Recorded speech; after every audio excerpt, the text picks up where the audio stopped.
Hello বন্ধুরা, আমি dahlia নিয়ে চলে এসেছি আমার শখের রান্নাঘরে আরেকটি রেসিপি। আজ রবিবারে তো ভাবলাম আমি একটু বিরিয়ানি করি। প্রথমে আমি গোটা গরম মশলাগুলোকে ভালো করে ভেজে গুঁড়িয়ে নেব। তারপরে আমি মাংসগুলোকে ভালো করে ধুয়ে নেব। তো এখানে আমার 700 গ্রাম মাংস আছে। তো আপনাদের যেমন বাড়িতে লোক তেমন করবেন। তো আমি এখানে 700 গ্রাম মাংস নিয়েছি। তারপর ধোয়া হয়ে গেছে। এবার আমি এটা রয়্যাল গেট বিরিয়ানির চালটা আমি ভিজিয়ে নেব। আমি এখানে 1 কেজি চাল নিয়েছি। তো আপনারা যেরকম পারবেন সেই হিসাবে খাবেন, সেই হিসাবে আপনারা নিতে পারেন। তো এই চালটা আমি আধা ঘন্টার জন্য ভালো করে ভিজিয়ে নেব। এবং আমার হাঁড়িতে জল গরম হচ্ছে, দেখুন জলটা গরম হয়ে গেছে। আমি আধা ঘন্টা পর আমি চালটা দিয়ে দিলাম।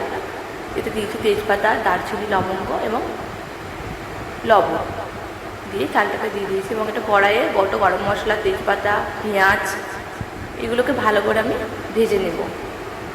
10 মিনিট আমি ভালো করে এগুলোকে ভাজবো। এরপরে আমার কেটে রাখা যে বিরিয়ানির আলুগুলো, সেই আলুগুলোকে আমি এর মধ্যেই দিয়ে দেবো।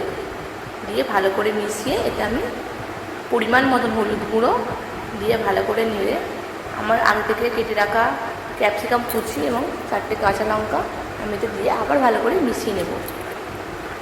এরপরে আমি পরিমাণ মতন লবণ দিয়ে এতে আমি টমেটো কুচি দেবো।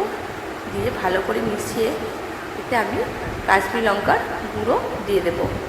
তারপরে এতে আদা রসুনের পেস্টও দিয়ে ভালো করে মিক্সড করে নেব।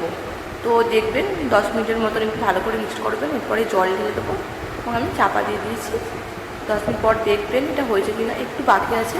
তো এরপরে আমি চলে এসেছি মাংসটায় একটু দই আর একটু হলুদ দিয়ে ম্যারিনেট করে নেব।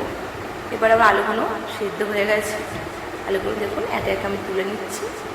তুলে ওই কড়াইতেই আমি মাঝে মাংস ম্যারিনেট করে রেখেছিলাম, সেটা আমি তেলে হালকা ভেজে নেব। দেখুন মাংসটা আমার ভাজা হয়ে গেছে। এবং আমার যে আগে গ্রেভিটা ছিল সেই গ্রেভিটা দিয়ে মাংসটা আমি করে নেব। তো দেখুন মাংসটা আমার রেডি হয়ে গেছে। এবং এরপরে আমি হাঁড়িতে ভালো করে সেই মাংস শুধু গ্রেভি শুধু ভালো করে আমি দিয়ে দেবো এবং আলুগুলো দিয়ে তার উপরে আমি রাইসটা চাপা দিয়ে দেবো। দেখুন কি সুন্দর রাইসটা হয়েছে। তো এর উপরে আমি ঘি দিয়ে দিলাম এবং একটু গোলাপ জল এবং আতর দিয়ে মেশানো জলটা আমি ভালো করে দিয়ে দিয়েছি এবং চাপা দিয়ে দম দেওয়ার জন্য বসে দিয়েছি।